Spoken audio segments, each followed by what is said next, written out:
আপনার গ্রাম যদি তৃষ্ণায় মরে যায় আপনি কি করবেন? যদি আপনার পরিবার, বন্ধুরা সবাই আপনাকে ছেড়ে চলে যায় আর আপনার হাতে শুধু একটা শাবল থাকে? সবাই তাকে পাগল বলেছিল। সে বলেছিল এটা ভালোবাসা।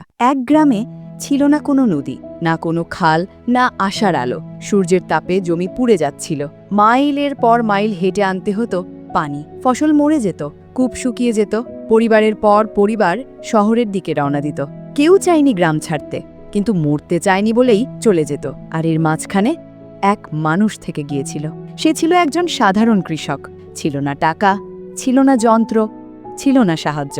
এক রাতে তার দাদুর বলে যাওয়া কথা মনে পড়ে গেল, যদি পানি না আসে তুমি নিজেই যাও পানির কাছে। পরের দিন সকালে সে হাতে তুলে নেয় একটা শাবল এবং শুরু করে খনন। কাছাকাছি নদী ছিল অনেকগুলো গ্রামের পরে। পাহাড় পেরিয়ে পাথরের ভিতর দিয়ে তাকে খাল খননের কাজ করতে হতো, যা ছিল খুব কষ্টসাধ্য ও পরিশ্রমের কাজ।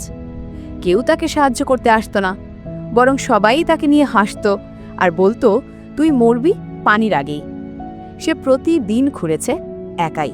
তারপর একদিন ঘটে গেল অলৌকিক ঘটনা। একটা শব্দ, এক টুকরো ঢেউ, পানি এলো। তার খোঁড়া খার নদীর সঙ্গে মিলল। ফসল আবার বেড়ে উঠল, পরিবারগুলো ফিরে এলো এবং সেই একা মানুষটি হয়ে উঠল একজন নায়ক। সে কোনো খ্যাতি চায়নি, কিন্তু তার গল্প পৌঁছে গেল সারা দুনিয়ায়। এক মানুষ, এক শাবল আর একটা হৃদয়, যে একটা পুরো গ্রামকে বহন করতে পারত। সব নায়ক কিন্তু চমকপ্রদ হয় না।